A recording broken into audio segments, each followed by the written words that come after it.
Hello friends, welcome to ஈரோட அம்மாச்சி சமையல். இது நம்ம வீட்டு சமையல். இன்றைக்கி நம்ம பார்க்க போகிறது ஒரு முட்டை கிரேவி எப்படி பண்ணலாம் அப்படின்னு பார்ப்போம். நல்லா சாதத்தில் பிடிச்சி சாப்பிட்றதுக்கும் நல்லாயிருக்கும், சப்பாத்திக்கு பூரிக்கு இதுக்கெல்லாம் தொட்டுட்டு சாப்பிட்றதுக்கும் நல்லாயிருக்கும். நம்ம குழம்பெல்லாம் எதுவும் வைக்கணும்னு அவசியம் இல்லை, இது ஒன்று இருந்தாலே போதும். இதை எப்படி நல்லா டேஸ்ட்டாக பண்ணலான்னு பார்ப்போம் வாங்க.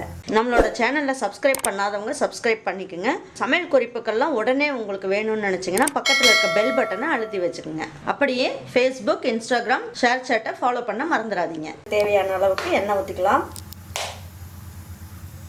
பாருங்க, எண்ணெய் நல்லா காஞ்சிருச்சு. இதில் 1/4 ஸ்பூன் அளவுக்கு கடுகும் 1/4 ஸ்பூன் அளவுக்கு உளுந்தம்பருப்பும் எடுத்து வச்சுருக்கேன். இதையும் போட்டுக்கலாம்.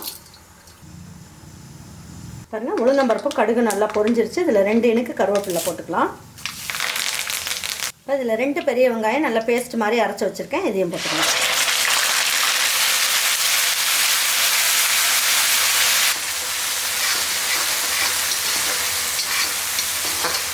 இதிலே 1 ஸ்பூன் அளவுக்கு இஞ்சி பூண்டு பேஸ்ட் போட்டுக்கலாம்.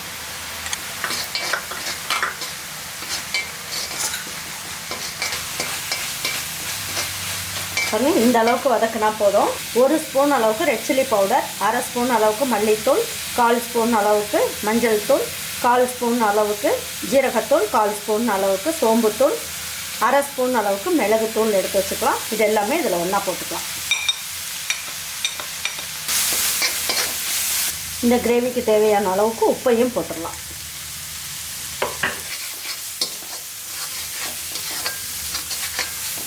இந்த மசாலோட வாசம்லாம் கொஞ்சம் போயிருக்கோம். எல்லாம் நல்லா வதக்கியாச்சு. இதில் 3 தக்காளியை பேஸ்ட் மாதிரி அரைச்சி வச்சுருக்கேன். இதையும் ஊற்றிக்கலாம்.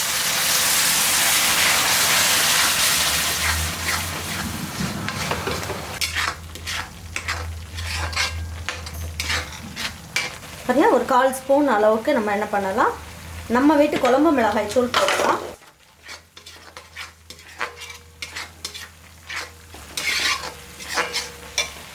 இப்போ நான் என்ன பண்ணியிருக்கேன், ஒரு 6 முட்டை வேக வச்சு எடுத்து வச்சுருக்கேன்.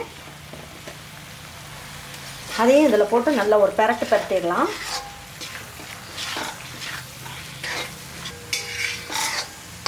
கொஞ்சமாக தண்ணி என்ன பண்ணாலும் ஒரு 1/4 ஸ்பூன் அளவுக்கு தண்ணி இந்த மாதிரி தெளித்து விட்ருவோம். தெளித்து விட்டுட்டு தட்டை வச்சு மூடி வச்சிடலாம். கொஞ்சம் நேரம் நல்லா எல்லாம் ஒன்றா சேர்ந்து வேகட்டும். இதில் இருக்க பச்சை வாசமும் கொஞ்சம் போயிடும்.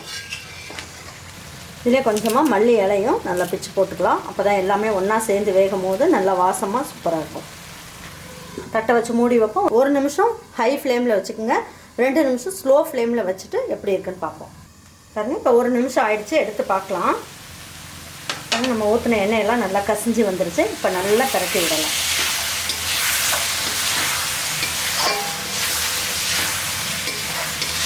பரட்டி விட்டுட்டு இன்னும் ஒரு 2 நிமிஷம் ஸ்லோ ஃப்ளேமில் வைக்கலாம். வச்சுட்டு ஆஃப் பண்ணிடலாம்.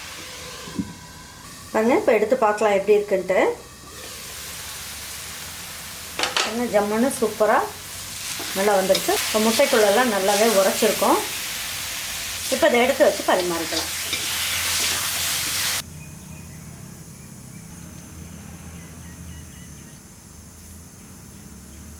பாருங்க, சூப்பரான அருமையான ஒரு முட்டை கிரேவி ஜம்முன்னு ரெடி பண்ணிட்டோம். நல்ல டேஸ்ட்டாக சூப்பராக இருக்கும்.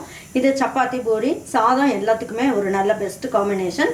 ஒன்றுமே இல்லை அப்படின்னு நினைக்கிற போது ஒரு 4 முட்டையை போட்டு இந்த மாதிரி ஒரு கிரேவி வச்சிங்கன்னா எல்லாருமே நல்லா வீட்டில் டிஃபனுக்கும் வச்சுக்கலாம், சாப்பாட்டுக்கும் வச்சுக்கலாம். நல்ல டேஸ்ட்டாக சூப்பராக இருக்கும். இதே மாதிரி ஒரு முட்டை கிரேவியை உங்கள் வீட்டில் இருக்கவங்க எல்லாருக்குமே இதை செஞ்சு கொடுங்க. செஞ்சு கொடுத்துட்டு அவங்களுக்குலாம் பிடிச்சிருந்தது அப்படின்னாங்கன்னா லைக் பண்ணுங்கள், ஷேர் பண்ணுங்கள், சப்ஸ்கிரைப் பண்ணுங்கள், மறந்துடாமல் கமெண்ட்ஸ் பண்ணுங்கள். Thank you for watching ஈரோட அம்மாச்சி சமையல். Thank you.